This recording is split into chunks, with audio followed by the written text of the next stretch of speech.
Hello and welcome back to the Honor Wrestling and to another edition of AEW Dynamite Out of 10. And we were promised a big show this week. Thekla challenging the Women's World Champ Chris Statlander, or FTR, defended their titles against Davis and Doyle.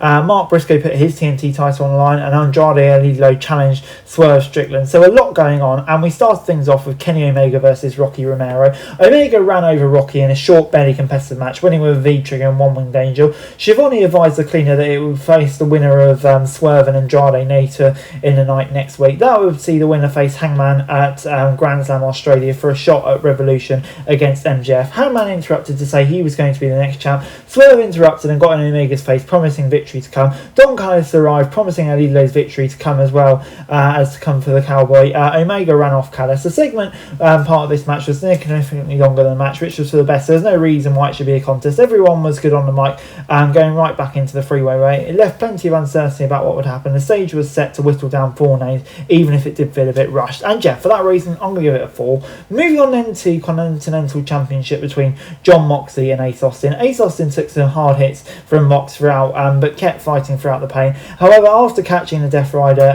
with a double knee stomp for 2, Austin went into the fold, running right into a cutter. Mox planted him with a paradigm shift to follow on when Takeshita arrived afterwards, so they claimed to his Continental Championship, and Mox seemed ready for the fight. As the Alpha took his leave, Mark Davis and Jake Doyle attacked and laid out the Death Rider. A good showing from Austin, who continues to make the most of his in-ring opportunities. On a loaded roster though, he needs something more to stand out. His association with the Bang Bang Gang is not getting on TV enough, so many with this group injured. The best test would be to set up a mid-card rivalry for him in the coming months, give fans a reason to buy into him as a challenger against the more established names. Mox won as expected, but he's delivering great work consistently as Continental Champ. It feels like the first real challenge for the Death Rider will be Takeshita, which is the smartest development of the feud between the two factions they associate with. So I'll give it a 6 out of 10. We then got Mark Briscoe versus El Clon, who showed no fear in challenging Briscoe, almost knocking out the TNT champ with a steel chair. The luchador answers to Chicken got more impressive, but even bouncing out of the J Jelly, he could not hit the portal bomb. Briscoe couldn't get the win with the Froggo Bow, but he was able to roll up Clon for a schoolboy for free. Afterwards, Briscoe said he was going right back to action on Saturday with TNT Championship Open Challenge for anyone not in the Callis family. In a shocking debut, Tommaso Ciampa answered the challenge, making the match official for Collision. It was great. It was surprising to see Clon lose this early, given he seems to be following the hologram program, complete with the undefeated streak. It's still a showcase of what he can do, and he looked like he could believably dethrone Chicken. Briscoe's win made more sense, setting his stage for Ciampa's arrival. I mean, yeah, they've had varying results, but I think the match will be a big test. But I'm really excited. I'm a big fan of Ciampa. Can't wait to see what he does. 8 out of 10. As we then moved on to MJF, who came out to talk about his future with the title, but Brody King quickly interrupted and advised him that he would face him next week in a championship eliminator for the world title will win at Grand Slam Australia. The opener in this segment clarified the world title scene as a whole, even if the presentation could have been clearer. MJF fully sold the terror of facing King next week, making it feel believable King could get the win. It's rare for an MJF segment to be this short, but it worked well. He has a massive challenge next week.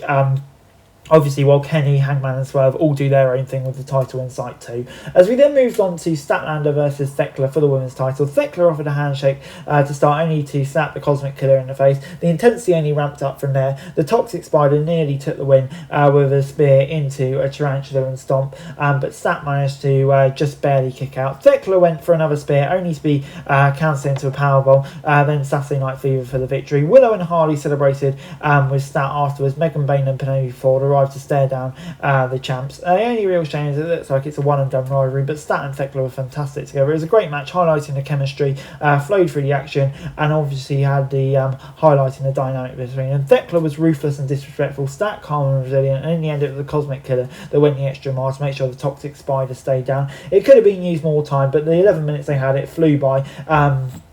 Yeah, they could also do this rematch down the line. Thekla made her name in this match and could have won. However, there's plenty of interesting challenges left for Stat, and she still needs to avenge her losses to the Megasis. In a small gripe, as good as the main event was on paper, this should well have been the main event. I'm going to give it an 8 out of 10.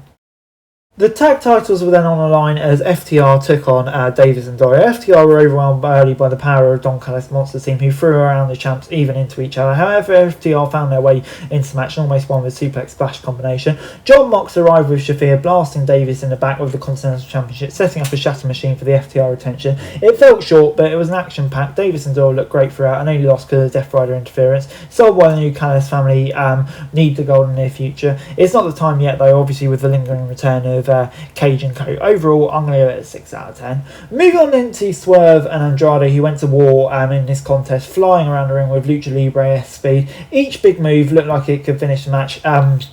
Including vicious back elbows from Andrade, allowed a running house call from Swerve and a hammerlock DDT. After a second house call, Andrade pushed the ref, Aubrey, and kicked Swerve between the legs. He followed up with a DM to win. To end the show, MJF was confronted by Omega, Andrade and Page on his way out of the building. An excellent main event, a collision of the top stars, highlighted by the best work from Andrade in a while. He worked like a star and was presented as a star, defeating one of AEW's top names. While he cheated to win, it would have been a surprise world title contender tournament. Allegro defeating the definitely gives him a strong statement. Andrade is having a blast in the ring and in building his character as a new top ladies man in the company. This was the right decision. It's not only elevated Andrade but gave a believable reason for Swerve to fall back in line for a shot versus MJF. MJF Swerve is a future world title match, but it's likely not the match for Revolution. I think that should be MJF Omega, and I think that's hopefully where we go. The presentation of this show ending impressed, highlights many stars are within reach of the World Championship, and it continues to highlight why MJF as champ is probably best for AEW. I'm going to give it an 8 out of 10.